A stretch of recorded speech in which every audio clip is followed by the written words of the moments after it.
luar biasa banget ya bisa ketemu sama teman-teman pada hari ini. Pada hari kita mau memuji, kita mau menyembah Tuhan, teman-teman, kita mau mendengarkan firman Tuhan juga. Teman-teman, sebelum kita memulai Student Fellowship pada hari ini, mari kita berdoa. Bapa di dalam surga, terima kasih atas berkat dan penyertaan-Mu Bapa. Kalau kami pada hari ini dapat berkumpul ya Bapa, kami dapat memuji, menyembah Engkau ya Bapa. Kami dapat mendengarkan firman-Mu ya Bapa. Bapa, biarlah pada hari ini pujian penyembahan kami menjadi harum Bapa, menjadi manis di kuping-Mu ya Bapa. Bapa, berkati Bapa supaya kami dapat menyembah Engkau dengan baik ya Bapa. Biarkan hikmat, kekuatan Kau berikan kepada kami ya Bapa. Di dalam nama Tuhan Yesus Kristus, Tuhan dan Juru Selamat kami telah berdoa dan mengucap syukur. Haleluya, amin. Teman-teman, kita percaya Tuhan kita adalah Allah yang luar biasa. Dengan iman kita dapat memindahkan gunung apabila hati kita percaya. Mari kita memuji Dia. Hatiku percaya kepadamu ya Tuhan. Biarlah Engkau yang memberikan kekuatan bagi kami ya Bapa. Engkau juga yang memberikan kami kekuatan lagi Bapa. Tuhanlah kekuatan dan mazmurku. Ya gunung batu dan keselamatanku. Hanya padamu hatiku percaya. Kaulah menara dan kota perlindungan. Ku mau selalu bersyukur, sebab cintamu padaku takkan pernah berubah. Hatiku percaya, walau bumi bergoncang, gunung-gunung beranjak. Kasih setiamu, oh, tak pergi dariku.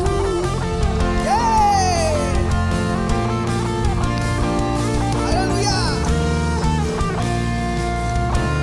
Kita kembali memuji Dia.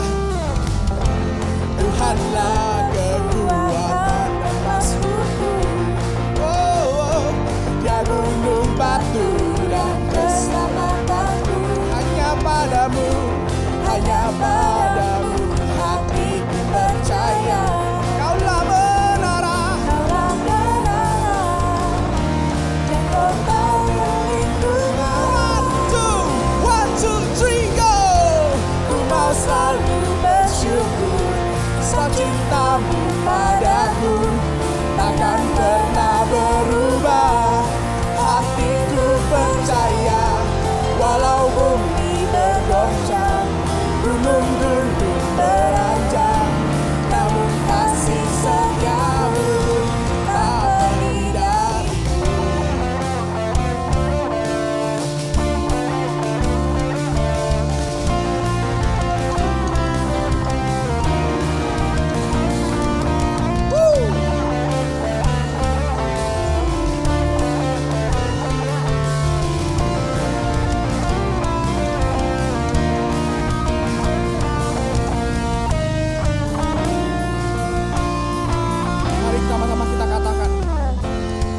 Selalu bersyukur, sebab cintamu padaku takkan pernah berubah.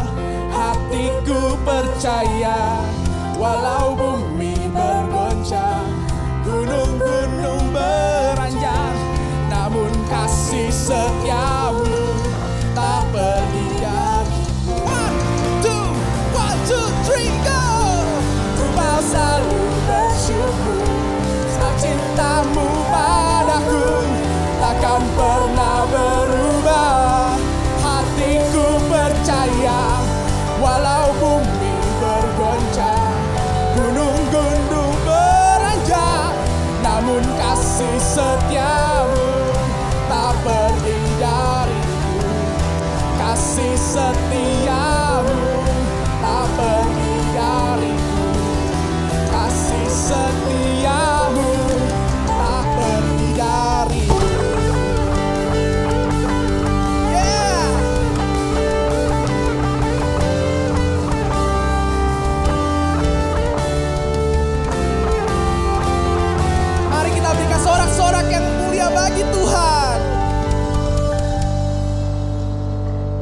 Teman-teman, sebelum kita ingin mendengar firman Tuhan, kita siapkan hati kita dulu. Kita ingin mempersiapkan hati kita.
Let it be a sweet, sweet song to the Lord. Let our praise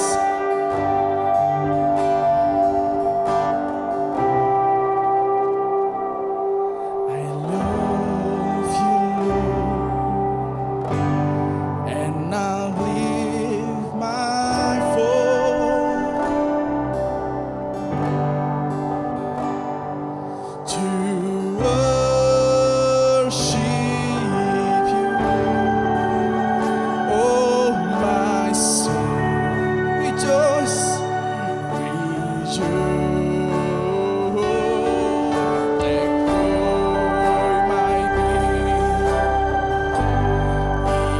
want you here.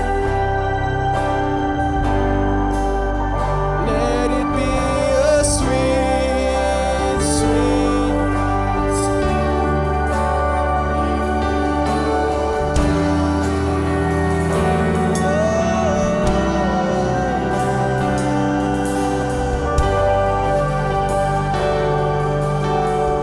I love you, Lord.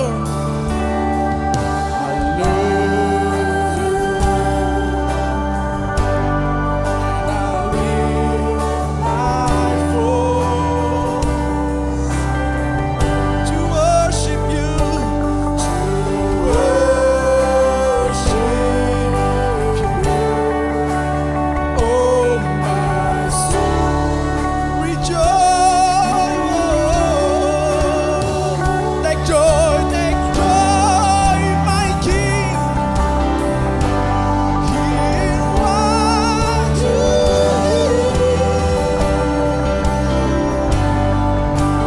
Let it be a sweet, sweet song in your ears. I love you, Lord.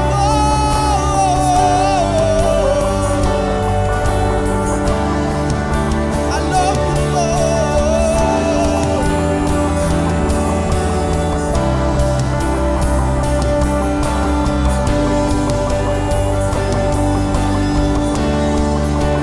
I love you, Lord.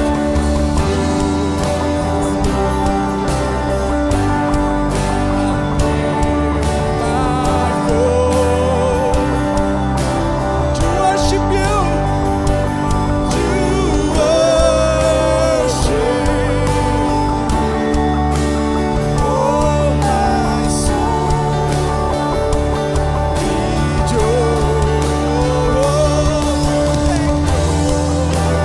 King,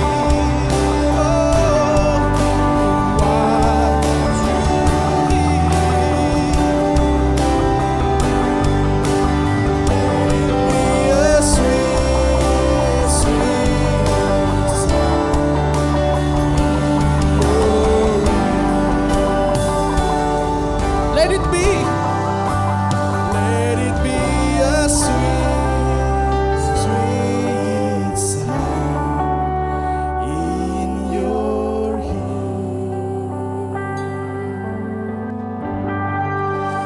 Bapa, terima kasih kalau kami dapat memuji menyembah Engkau, Bapa.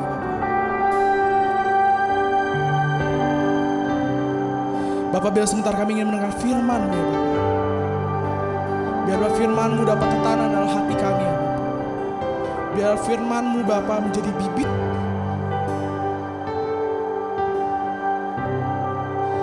yang dapat tumbuh dan kami aplikasikan dalam kehidupan kami sehari-hari. Terima kasih Bapa, terima kasih. Biarlah hikmat Engkau turun ke atas kami supaya kami dapat mengerti firman-Mu, ya Bapa. Dalam nama Tuhan Yesus Kristus, Tuhan dan Juru Selamat kami. Haleluya. Amin. Baik, selamat malam kepada kita semua. Kita hari ini akan mencoba merenungkan satu bagian firman Tuhan. Hari ini tema kita adalah a heart of gold. Seorang yang punya hati yang sangat istimewa, sangat unik, sangat berharga yang akan kita pelajari hari ini. Mari kita tundukkan kepala, kita berdoa sebentar. Bapa dalam surga, terima kasih untuk hari ini. Kami datang padamu untuk mendengarkan firman-Mu.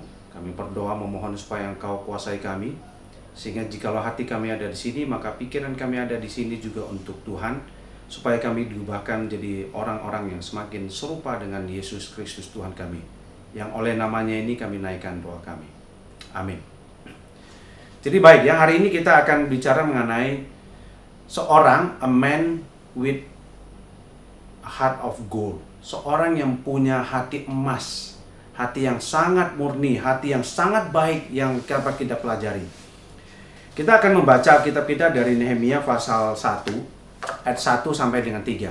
Nah, saya akan bacakan saja, ya. Nehemia pasal 1 ayat 1 sampai dengan ayat ke-11. Maaf, ya. Jadi Nehemia pasal 1 ayat 1 sampai ayat 11. dikatakan begini. Ini versi saya ya. Riwayat Nehemia bin Hakalia pada bulan Kislev tahun ke-20 ketika aku berada di Puri Susan. Ketika itu aku ini juru minuman raja. Datanglah Hanani, seorang dari saudara-saudaraku dan dengan beberapa orang dari Yehuda. Aku menanyakan mereka tentang orang-orang Yahudi yang terluput, yang terhindar dari penawanan dan tentang Yerusalem. Jadi ada 3 hal yang ditanya oleh Nehemia. Kata mereka kepadaku, orang-orang yang masih tinggal di daerah sana, yang terhindar dari penawanan, ada dalam kesukaran besar dan dalam keadaan tercela. Tembok Yerusalem telah terbongkar dan pintu-pintu gerbangnya telah terbakar. Ketika aku dengar berita ini, datanglah aku menangis dan berkabung selama beberapa hari. Aku berpuasa dan berdoa ke hadirat Allah semesta langit. Kataku, ya Tuhan Allah semesta langit, Allah yang maha besar dan dahsyat, yang berpegang pada perjanjian dan kasih setianya terhadap orang yang kasih kepadanya dan tetap mengikuti perintah-perintahnya. Berilah telingamu dan bukalah matamu dan dengarkanlah doa hambamu yang sekarang kupanjatkan ke hadiratmu siang dan malam bagi orang Israel. Hamba-hambamu itu dengan mengaku segala dosa kami orang Israel telah lakukan terhadapmu. Juga aku dan kaum keluargaku telah berbuat dosa.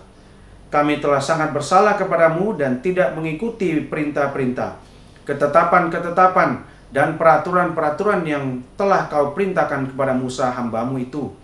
Ingatlah akan firman yang kau pesankan kepada Musa hambamu itu, yakni bila kamu berubah setia, kamu akan kucerai-beraikan di antara bangsa-bangsa.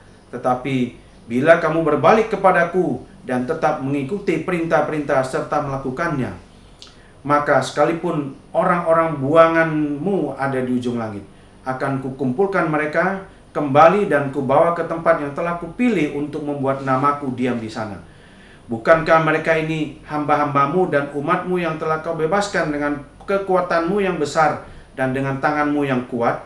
Ya Tuhan, berilah telinga kepada doa hambamu ini dan kepada doa hamba-hambamu yang rela takut akan namamu. Dan biarlah hambamu berhasil hari ini dan mendapat belas kasihan dari orang ini. Nah, kita semua sudah mendengar firman Tuhan. Dan kita akan hari ini mengekspos ya. Jadi kita akan mengeksposisi bagian ini untuk kita pelajari tentang Nehemia. Jadi kalau kita mau belajar tentang Nehemia, kita harus tahu dulu kondisi latar belakang sejarah dari kitab Nehemia. Secara singkat saja ya. Jadi kitab Nehemia itu sangat berkaitan dengan kitab Ester dan Esra. Ya, jadi itu 3 kitab yang menjadi sebuah kesatuan. Dan kalau kita perhatikan baik-baik, sebenarnya Nehemia itu bukan grup pertama yang kembali dari pembuangan. Nah, kalau kita pelajari Alkitab baik-baik, kita akan menemukan tahun 586 itu mereka dibuang. Dan ada 3 gelombang kembalinya mereka dari Babel ke Yerusalem. Yang pertama tahun 538, grup pertama kembali itu dipimpin di bawah kepemimpinan Zerubabel. Ya, jadi itu ada di Esra pasal 1 sampai pasal 2, silakan dilihat. Dan nanti selama periode itu nanti mereka itu akan mendapat banyak sekali penentangan dari orang-orang Samaria, tetapi bukan orang Israel ya, orang-orang yang sudah bercampur, orang-orang yang tinggal di Samaria, sehingga mereka sulit sekali, tapi mereka tetap bisa membangun bait suci. Tahun 515 bait suci yang sudah diruntuhkan itu akhirnya dibangun kembali. Nah, kira-kira beberapa tahun kemudian, dalam puluhan tahun kemudian ya, tahun 458 sebelum Masehi, grup kedua itu diizinkan kembali ke Yerusalem. Orang-orang Yahudi, orang-orang Yehuda itu kembali ke Yerusalem.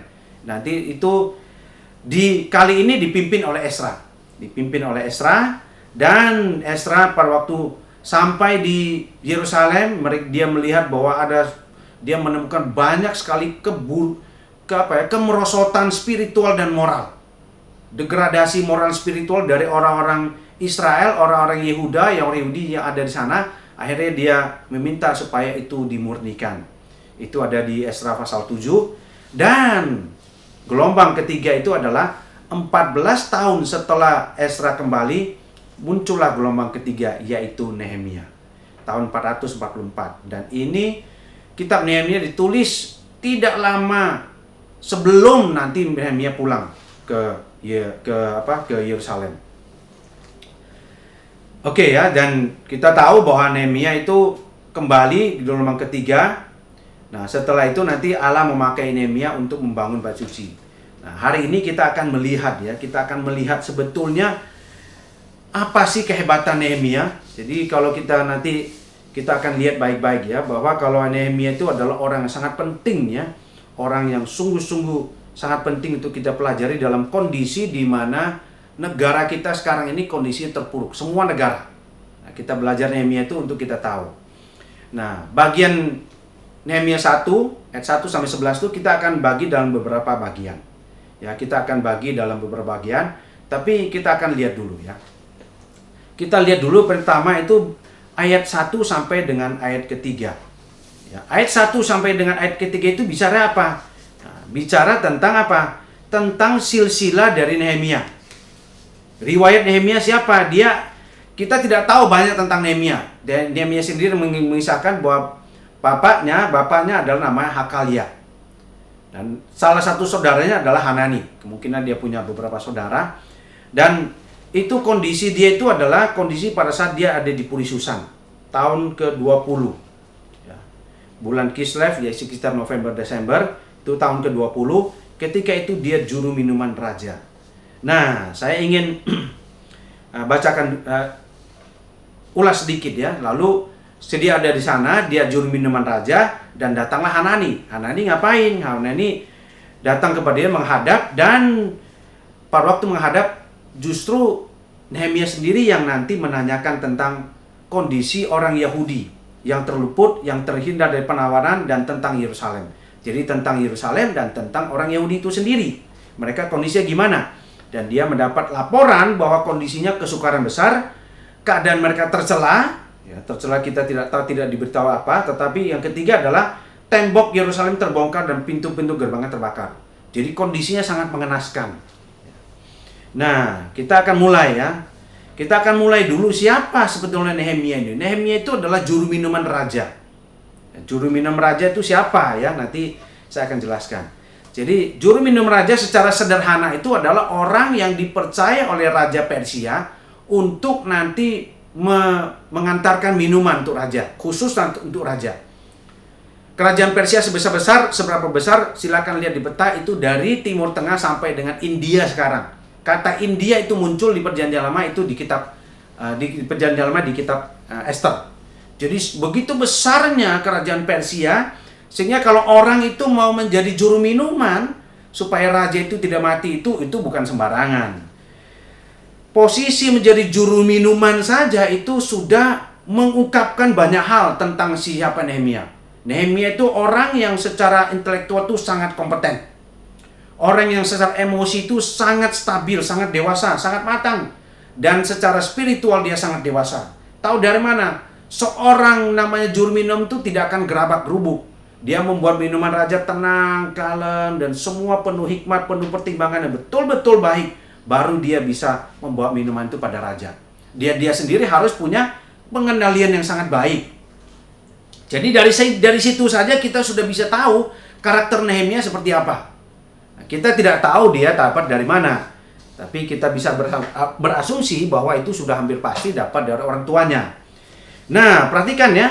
Orang seperti Nehemia yang posisinya sudah juru minuman raja, sangat spesifik dan itu sangat privilege, sangat istimewa. Sekarang itu justru kedatangan saudaranya Hanani dan beberapa orang Yehuda. Dan justru adalah Nehemia sendiri yang mulai menanyakan dua kondisi. Pertama, kondisi kota. Yang kedua, kondisi orangnya seperti apa. Mengherankan sekali ya, orang yang sudah posisi seperti itu di dunia di dunia orang kafir, orang Persia, dia sudah dapat posisi, dia adalah orang Yahudi, dia dapat posisi begitu tinggi, dia tanya kondisi di Yerusalem dan orang-orang di sana.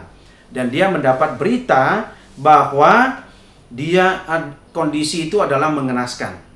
tembok Yerusalem hancur, pintu gerbang terbakar, kesukaran besar itu orang-orangnya ada dalam kesukaran besar dan keadaan tercela. Kita tidak tahu tercela seperti apa. Apakah tercela itu dalam pengertian mereka diolok-olok? Ingat pada masa itu tidak ada yang namanya ateis, semua politeis. Jadi apakah orang Allahnya orang Israel sedang diolok-olok?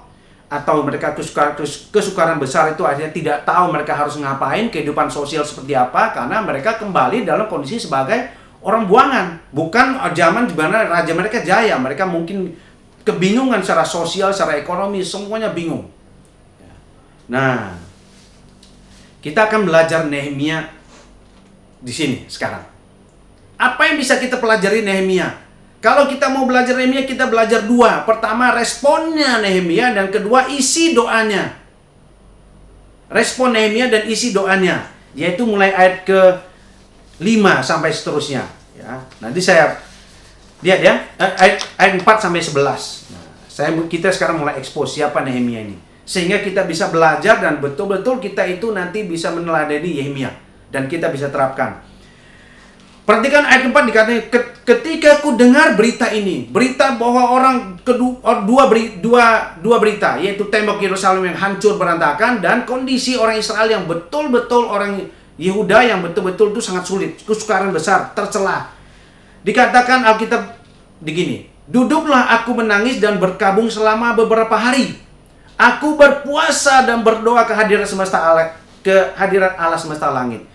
Perhatikan, saya ingin expose berapa ya. Pertama, seorang Nehemia yang sudah posisi begitu tinggi, yang sebetulnya tuntutan pekerjaannya juga tidak mudah, sangat butuh ketelitian. Tetapi waktu dia mendengar berita mengenai umat Tuhan, berita mengenai kota di mana Tuhan itu seharusnya berdiam di tengah-tengah umatnya, itu kondisinya mengenaskan. Dia menangis dan berkabung selama beberapa hari.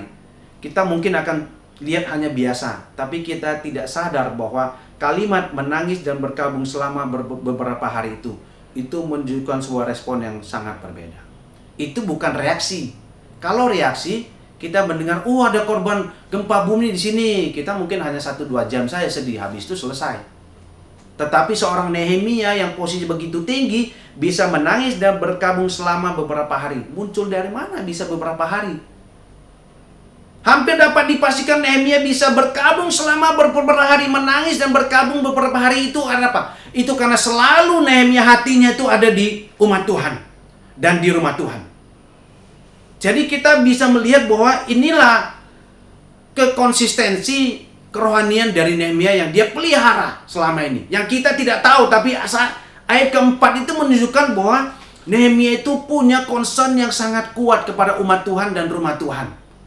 Sebuah kondisi kerohanian yang terus dia jaga sampai pada waktu dia mendengar kondisinya terpuruk, dia sedih sekali, dia nangis. Kita bisa duduk berkabung berhari-hari kalau ada orang yang sangat kita kasih itu kalau meninggal. Kalau cuma teman biasa, sudah lewat semua itu. Tapi kalau orang tua kita yang dari kecil membesarkan kita, sekalipun mereka sudah tua, kalau kita dengar mereka meninggal, tetap saja kita bisa sedih berhari-hari. Bahkan setelah setahun, 2 tahun kita masih bisa ingat. Inilah kondisinya Nehemia. Dia meresponi umat Tuhan dan rumah Tuhan di dalam kondisi kerohanian yang terus dia pelihara. Dan dia berpuasa. Mendengar hanya tembok Yerusalem hancur segala macam, jujur saja kalau kita mau berpikir, dia mungkin bilang, oke, kalau gitu ambil uang ini nanti bangun di sana. Suruh orang gini, bisa, tetapi tidak. Perhatikan Nehemia itu hatinya betul-betul hati yang selalu bertuju kepada Tuhan. Ingat kepada Tuhan. Semuanya dia ingat. Itu sebabnya membuat dia berpuasa, merendahkan diri. Tuhan, kenapa umatmu seperti ini? Baru dia berdoa ke hadapan Allah semesta langit. Mari kita lihat diri kita. Kalau kita mau jujur, sekarang kondisi dunia sekarang itu chaos kalau mau jujur. Banyak orang percaya hancur. Banyak orang Kristen itu imannya nggak jelas. Semuanya bertindak irasional, banyak sekali. Pada waktu kita dengar berita mengenai anak-anak Tuhan yang harus mengalami kesulitan, kondisi yang sangat sulit, apa yang ada dalam pikiran kita? Apa kita bersyukur, Tuhan aku bersyukur aku tidak kena itu? Apakah kita mulai bisa peka dengan mereka dan kita mulai, Tuhan buatlah aku berdoa bagi mereka dengan tulus. Bisa? Bisa kita duduk, aduh Tuhan kenapa ya banyak orang Kristen seperti ini. Berikanlah mereka hikmat. Berapa banyak dari kita yang sungguh-sungguh secara tulus berdoa untuk orang-orang Kristen yang juga terpapar COVID. Yang harus mau nggak mau tiap hari pun penuh resiko untuk terpapar COVID. Mari kita jujur. Jikalau tidak ada respon itu, ingatlah kemungkinan selama ini kerohanian kita tidak pernah pelihara. Kita hanya anggap remeh. Kita tidak peka lagi sebenarnya dengan semua yang sedang Tuhan kerjakan. Itu pertama. Responnya si Nehemia. Orang yang punya hati emas. A man with a heart of gold. Orang yang selalu memelihara kerohanian pada waktu pekerjaan Tuhan, pada waktu apa yang Tuhan pekerjakan itu justru menunjukkan hasil yang sangat mengerikan, menyedihkan. Dia betul-betul berkabung dan dia berpuasa. Setelah itu dia berdoa. Nah, doanya inilah yang nanti kita pelajari juga ya. Jadi responnya kita sudah lihat. Responnya itu adalah sebuah respon oleh karena kerohanian yang terus dia pelihara. Mari kita lihat diri kita masing-masing. Mari kita lihat sekarang doanya. Ini ya. Mulai ayat kelima, doanya saya bagi dalam 3 bagian ya. Pertama ayat kelima. Di dalam doa Nehemia begini. Ya Tuhan Allah semesta langit, Allah yang maha besar dan dahsyat, yang berpegang pada perjanjian dan kasih setianya terhadap orang yang kasih kepadanya dan tetap mengikuti perintah-perintahnya. Apa artinya? Apa yang bisa kita pelajari? Nehemia tidak mulai doanya dengan Tuhan tolonglah, tolong sana, tolong sini, tolong sana, minta sini. Tidak. Nehemia mulai dengan apa? Mulai dengan dia menyapa, ya Tuhan Allah semesta langit. Dia menyapa Allah yang dia kenal. Tanpa kita betul-betul sadari, Nehemia sebetulnya sedang mengatakan, Tuhan, aku mengenal Engkau, Engkaulah Tuhan Allah semesta langit. Di dalam bahasa Ibrani, Tuhan Allah semesta langit itu Allah Sefaot, panglima perang. Kondisi mereka sangat mengerikan, menyedihkan, ditekan kiri kanan oleh musuh. Dia mengatakan, Tuhan, Engkaulah Allah semesta langit, Engkaulah panglima perang, Engkau Allah maha besar, maha dahsyat. Perhatikan ya, dia mengenal Allah yang panglima perang, yang maha besar, maha dahsyat, yang sangat hebat, sangat besar. Tapi Allah yang berpegang kepada janjinya dan kasih setianya kepada orang-orang yang mengasihi Allah. Perhatikan, kalau kita mau jujur, setiap kali kita doa, apakah kita mendoakan Tuhan, aku mengenal Engkau seperti ini. Inilah Allah yang ku kenal. Allah yang mengasihi aku, akan Allah yang selalu menolongku pada waktu yang tepat. Kalau mau jujur, setiap kali kita berdoa, kebanyakan kita muncul pertama kali dengan ucapan syukur, lalu permintaan. Tidak pernah kita waktu mendatangi Tuhan, Tuhan aku kenal Engkau, Allah yang seperti inilah. Sepanjang hidupku 15, 18, 20, 25 tahun, aku kenal Engkau Allah seperti ini. Inilah yang aku kenal selama ini. Kita tidak bisa mengenali semua Allah itu. Tapi Nehemia mengenal Allah yang maha besar, maha dahsyat. Dia orang Yahudi, tetapi dia bisa menjadi juru minuman Raja Persia yang kafir. Kalau bukan Allah yang maha besar dan dahsyat, siapa? Kalau bukan Allah yang memilih dia, Allah yang betul-betul mengasihi dia, lalu siapa? Apalah dia sehingga dia bisa menjadi juru minuman raja? Tidak dikatakan, tidak ada penjelasan, tetapi perhatikan, Nehemia memulai doanya dengan meninggikan Allah, mengingatkan kembali kepada diri Nehemia sendiri, siapa Allah yang dia kenal selama ini. Saya dapat memastikan bahwa di dalam satu ayat ini Nehemia pasti akan merecall, mengingat kembali semua bagaimana perjalanan hidupnya itu ditinggikan oleh Allah. Allah yang besar, dia yang bukan siapa-siapa menjadi juru minuman raja. Pasti, yakin saya. Setelah itu, barulah Nehemia mulai dengan apa? Meminta, berilah telingamu dan bukalah matamu dan dengarkanlah doa hambamu yang sekarang kupanjatkan siang dan malam. Waktu dia meminta Tuhan itu memberikan telinga, membuka mata, itu kalau kita perhatikan baik-baik nanti sampai 6 dan 7, kita lihat dua bagian ini isinya apa sih? Isinya meminta Tuhan itu berkenan. Tidak meminta daftar list yang Tuhan harus kerjakan, tidak. Hanya supaya Tuhan memberi telinga dan buka, melihat dan dengarlah kami. Dan Nehemia sangat sadar dia itu siapa. Kalau kita lihat ya 6 dan 7 lebih banyak tentang apa? Pengakuan dosa Nehemia. atas orang Israel yang sudah selama ini memberontak kepada Allah. Demikian juga aku dan keluargaku telah berbuat dosa. Ayat ke-7 bahkan seluruhnya itu bicara kesalahan mereka. Jadi setelah Nehemia mengatakan siapa Allah yang dia kenal, dia mulai apa? Engkau tahu Tuhan, engkau Allah yang besar, tapi saya ini, kita semua orang Israel ini parah. Kita orang-orang celaka sebetulnya. Kita ada orang-orang celaka yang selalu memberontak dan sekarang kita terima akibatnya. Bahkan Nehemia yang sebetulnya mungkin kakek buyutnya itu yang dibawa dalam pembuangan, dia mungkin lahir, kemungkinan besar dia lahir waktu Zerubabel pulang karena selisih berapa puluh tahun. Jadi pada waktu pemerintahan Zerubabel di Yerusalem itu dia lahir. Sebetulnya kalau mau jujur tidak banyak dosanya apa. Tapi perhatikan pada waktu dia meminta pengampunan kepada Tuhan untuk dosa Israel, dia mengingat bagaimana orang Israel itu dulu itu orang celaka.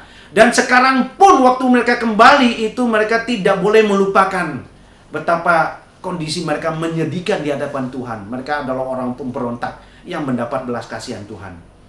Nah, perhatikan ya. Jadi dia kenal siapa Allah yang begitu hebat itu. Sekarang dia datang memohon supaya Allah mendengar dan melihat saja. Itu saja. Itu dulu. Baru dia katakan apa? Ayat ke-8 sampai 11.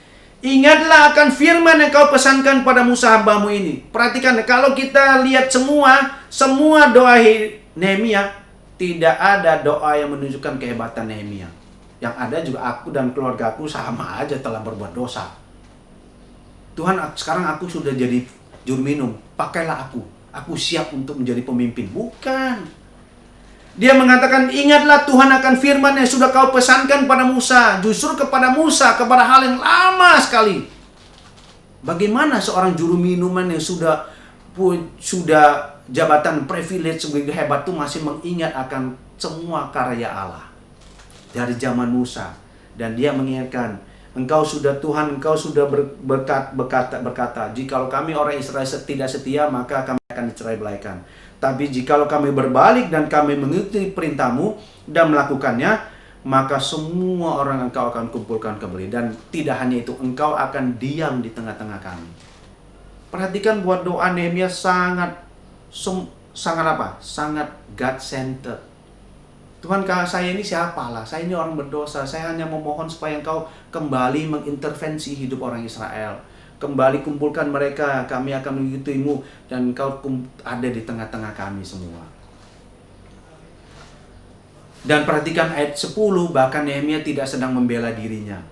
Dia bilang, bukankah orang-orang yang pendosa ini juga adalah hambamu? Mereka sudah engkau buang dan mereka sekarang engkau izinkan kembali. Maka Tuhan, bebaskanlah umatmu ini. Bebaslah kami orang-orang hambamu yang sudah berdosa ini. Kami mohon belas kasihanmu, bebaskanlah. Dengan apa? Dengan kekuatanmu yang besar dan tanganmu yang kuat. Ingat ya, pada waktu dia mengatakan Allah yang maha dahsyat, Allah yang maha besar, kembali diulangi ayat 10. Bukankah mereka ini orang-orang yang sedang kesukaran besar dan tercela ini adalah umatmu yang telah kau bebaskan dengan kekuatanmu yang besar dan tanganmu yang kuat. Perhatikan Allah seperti itu yang dia kenal, dan Allah seperti itu dia mohon supaya mengintervensi. Tidak ada sekali sedikit pun kompetensi atau kehebatan Nehemia di sana. Ayat ke-11 barulah tentang Nehemia sendiri. Dan itu sangat sederhana, pendek. Ya Tuhan, berilah telinga kepada doaku, dan dia tahu bahwa banyak orang sana juga, di luar sana juga seperti dia, yang punya kerinduan yang besar supaya umat Tuhan dipulihkan. Dan biarlah hambamu berhasil hari ini dan mendapat belas kasihan dari raja. Jadi sebetulnya kalau mau dibikin singkat ya, pendek, doa Nehemia hanya, Tuhan, buatlah kiranya hari ini aku berhasil dan mendapat belas kasihan dari si raja Persia ini. Itu saja. Tapi kenapa Nehemia meminta panjang lebar? Doa Nehemia yang panjang lebar itu menunjukkan siapa Nehemia selama ini. Dia dapat privilege tapi tetap dia merendahkan diri. Dia sadar dia orang berdosa. Mari kita jujur. Kapan kita berpikir kita punya hati emas? Nehemia bahkan tidak pernah berpikir, Tuhan saya kan punya hati emas di hadapanmu. Tidak. Nehemia punya hati emas oleh karena dia merendahkan diri di hadapan Tuhan. dia kenal siapa Allah yang selama ini menolong dia. Dan dia merendahkan dirinya. Dan dia memohon supaya Allah mengintervensi hidupnya. Supaya kalau dia berhasil, dia tahu Tuhan yang buat berhasil. Biarlah hambamu berhasil hari ini dan mendapat belas kasihan dari orang ini. Itu menunjukkan dia tidak punya apa-apa kecuali Allah. Itulah a man with a heart of gold. Itulah orang yang punya hati emas. Selalu merendahkan diri di hadapan Tuhan. Kenali siapa Tuhanmu, kenali siapa dirimu, rendahkan dirimu di hadapan Tuhan, maka Tuhan yang meninggikan engkau. Bukan kita meninggikan diri kita dengan semua yang kita pikir kompetensi kehebatan kita. Itulah a man with a heart of gold. Orang yang punya hati yang emas, hati yang sesuatu yang lain yang bisa dimiliki. Jabatannya sudah hampir puncak, bisa dekat kepada raja begitu juri pribadi, itu sangat bisa menjadi wakil presiden. Tuh siapa yang bisa jadi wakil presiden pada saat yang sama bisa merendah, begitu rendah. Itulah dia. Mari kita tundukkan kepala kita berdoa. Kiranya dari Nehemia itu kita belajar bahwa kita masih orang yang merendahkan diri. Dan jangan sampai kita yang meninggikan diri kita, tapi biarlah Allah yang menganggap kita datang kepada dia merendah, dan Allah yang meninggikan kita. Mari kita lihat hidup kita jujur. Lebih sering kita meninggikan diri atau merendahkan diri di hadapan Tuhan? Di hadapan manusia, di hadapan Tuhan, lebih sering kita merendahkan diri atau kita justru sombong di belakang? Mari kita jujur. Kalau hari ini kita adalah orang yang ingin ditinggikan di hadapan manusia, ingatlah, kita mungkin tidak punya hati emas. Kita mungkin punya hati tanah liat yang gersangnya tidak ada orang mau.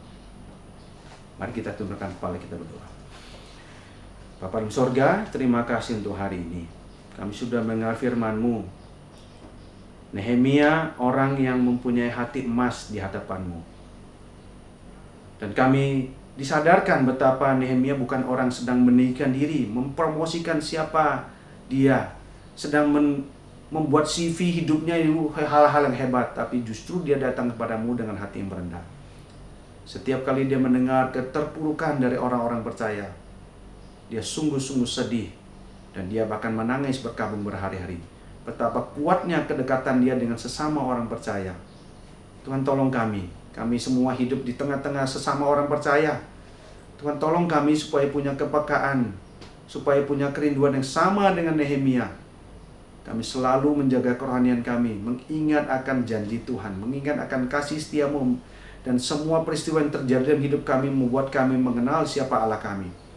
Dan kepada Allah yang kami kenal inilah kami mohon akan pertolongan-Mu. Kami mohon akan intervensi-Mu dalam hidup kami, supaya kami selalu dapat menjadi orang yang merendahkan diri. Dan jikalau kami ditinggikan, kami tahu bahwa semua itu oleh karena Tuhan yang mengizinkan itu berhasil. Buatlah kami menjadi orang-orang yang peka, orang-orang sadar bahwa hati emas hanya dapat diperoleh pada waktu kami merendahkan diri di hadapan-Mu, dan bukan pada waktu kami meninggikan diri. Ampuni kami jikalau selama ini kami cenderung justru memamerkan diri kami, entahkah di media sosial atau dimanapun. Ajar kami mulai sekarang untuk merendahkan diri kami, supaya pada waktu kami ditinggikan, kami tetap merendah, bahkan lebih rendah lagi, supaya nyata bahwa Tuhan, Engkau Allah yang terlihat dan bukan kami. Dengarkan doa kami Bapa. Tolong kami supaya belajar menjadi orang yang mempunyai hati emas seperti Nehemia, yang selalu berjuang merendahkan diri dan bukan meninggikan diri. Dengarkan doa kami Bapa, oleh karena kami berdoa di dalam nama Yesus Kristus, Tuhan dan Juru Selamat kami yang hidup. Amin. Ya, setelah kita mendengarkan firman Tuhan pada hari ini, karena kita akan meresponi firman ini, kita ingin meminta Tuhan memberikan kita a new vessel, a new fire, semangat yang baru untuk mengikuti firman Tuhan.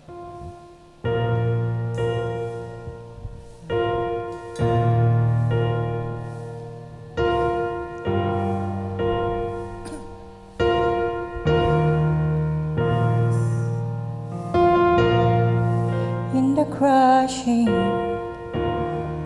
in the pressing, you are making new wine. soil I now surrender. You are making new ground. So I yield to you and to your careful hand. When I trust you, I don't need to understand. Make me your vessel. Make me an offering. Make me whatever you want me to be. I came here with nothing but all you have given me. Jesus, bring new wine out of me. In the crushing, in the pressing, you are making new wine. In the soil I now surrender. You are breaking new ground. You are breaking new ground. So make me your vessel. Make me an offering. Make me whatever you want me to be. I came here with nothing but all you have given me. Jesus, bring new wine out of me. Jesus, bring new wine out of me. Jesus, Jesus, bring new wine out of me. 'Cause where there's new wine, there is new power, there is new freedom, and the kingdom is here.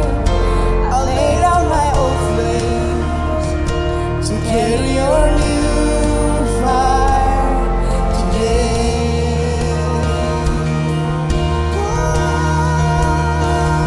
'Cause where is new wine, there is new power, there is new freedom, and the kingdom is here.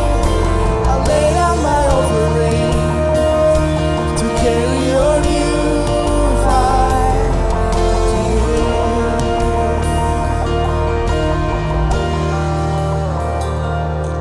So make me your vessel. Make me an offering. Make me whatever you want me to be. God, I came here with nothing but all you have given me. Jesus, bring new wine out of me. Jesus, bring new wine out of me. Jesus, bring new wine out of me.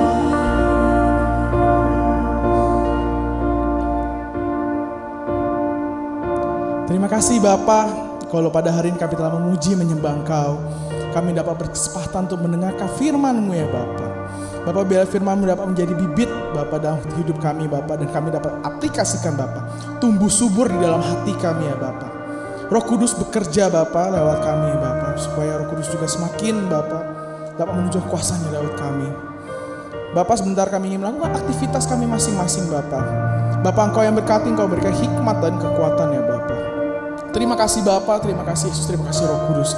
Hanya di dalam nama Tuhan Yesus Kristus, Tuhan dan Juru Selamat kami telah berdoa dan mengucap syukur. Haleluya. Amin. Sampai jumpa di Student Fellowship minggu depan. Sampai jumpa.